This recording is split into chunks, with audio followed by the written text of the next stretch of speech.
먼저 일단 수치부터 좀 살펴보겠습니다. 사실 올해 코스피 상승률이 약 3배 정도 기록을 했다고 합니다. 7월 들어서 증권 지수는 9.7% 상승했다고 하는데요. 연초 이후에는 무려 110%가 급등하면서 34개 KRX 지수 중에서 상승률 1 위를 차지하고 있다고 합니다. 미래에셋증권이나 키움증권, 한국금융지주, 삼성증권 등 이런 대형사 증권사가 주가가 2배 이상 뛰었고요. 금융지주까지 포함해서 지금 금융 섹터 전반이 주도주로서 떠오르고 있다고 합니다. 특히 증권사 실적에 좀 직결되는 거래대금이나 신용 공여 잔고 그리고 예탁금 등이 크게 눈에 띄게 좀 증가하고 있다고 하는데요. 삼성증권 같은 경우에는 브로커리지 손익이 전분기 대비 약 11% 그리고 이자 손익은 10% 정도 증가할 것이라고 전망을 했고요. 트레이딩 순익은 무려 49% 가까이 늘어날 것으로 기대가 된다고 합니다.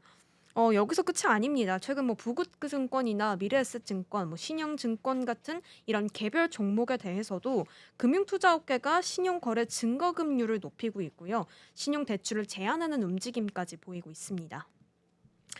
여기서 또 이제 특히 부급증권 같은 경우에는 메리츠나 토스증권에서 증거금률을 50%에서 100%까지 상향 조정했고요. 신한투자증권은 단기 급등을 이유로 신용대출을 지금 현재 제한하고 있습니다. 이러한 신용거래 규제 강화 같은 경우에는요. 증권가가 단기간 급등하면서 과열 조짐을 보이고 있다는 신호로도 좀 해석되고 있기도 합니다.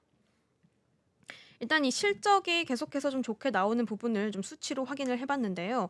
여기에 더해서 제가 도입부에 언급드렸던 정책 기대감까지 얹어지고 있는 상황입니다. 그러나 레벨 부담도 커지고 있는 상황이 같이 연출이 되고 있는데요. 이에 대한 내용을 또 이어서 설명을 드려 보겠습니다. 사실 이 정부의 정책 기대감도 한몫하고 있습니다. 자본시장의 선진화, 주주 환원의 확대, 코리아 디스카운트 해소 등 이런 부분들이 꾸준히 강조되면서 증권사들이 대표적인 정책 수혜 섹터로 지금 부각이 되고 있는데요. 고배당 성격을 가진 증권사들이 이 주주 환원 정책에 적극 동참하는 점도 주가 상승의 배경 중 하나로 꼽히고 있습니다. 하지만 이렇게 기대감이 또 커지면 단기 급등에 따른 밸류에이션 부담도 함께 같이 나오는 게 이제 현실이잖아요. 대신증권에 따르면 최근 한 달간 증권 섹터 지수는 22%, 개별 종목은 30% 가까운 랠리를 기록하면서 이 기대감에 대한 실체 확인이 필요한 상황이다, 이 시점이다라고 하는 증권가들이 많습니다. 그래서 최근에 사실 한 달간 이 KRX 증권 지수 같은 경우에도 24.5% 급등하면서 이 코스피의 상승률의 2배 이상을 기록했는데요. 코스피 상승률은 최근에 9.66% 정도를 기록했습니다.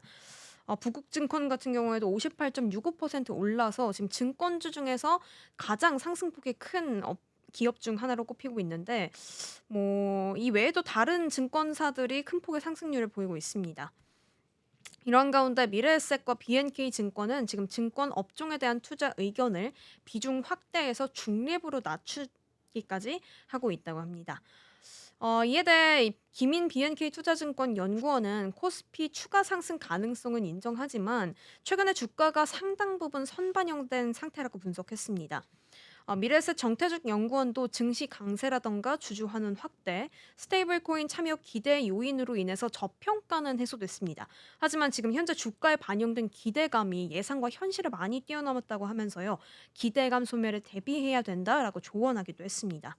물론 이렇게 조언을 하고 경고를 하는 입장도 있지만 일부는 이렇게 높아진 밸류에이션에도 불구하고 상승 모멘텀은 여전히 아직 남아있다라고 보는 입장도 있습니다.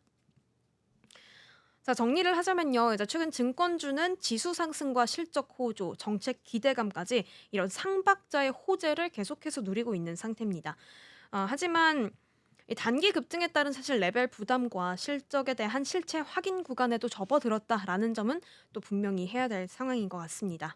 현재는 실적 검증과 더불어서 개별 종목 밸류에이션까지 좀 냉정하게 들여다봐야 되는 시기인 것 같습니다. 또한 최근에 이제 금융투자업계가 부국증권 같은 일부 종목에 대해서요, 신용 거래 규제를 강화하고 신용 대출 제한에 나서는 등 과열 신호도 분명히 존재하고 있습니다. 과도한 레버리지 거래는 주가 변동성을 또 키울 수 있으니까요, 투자의 유의가 필요하면서 신중하게 또 투자 판단을 해 나가셔야겠습니다. 네, 이렇게 처음으로 증권사라는 업종에 대해서 한번 살펴봤고요. 다음으로는 개별 종목을 한번 살펴보겠습니다.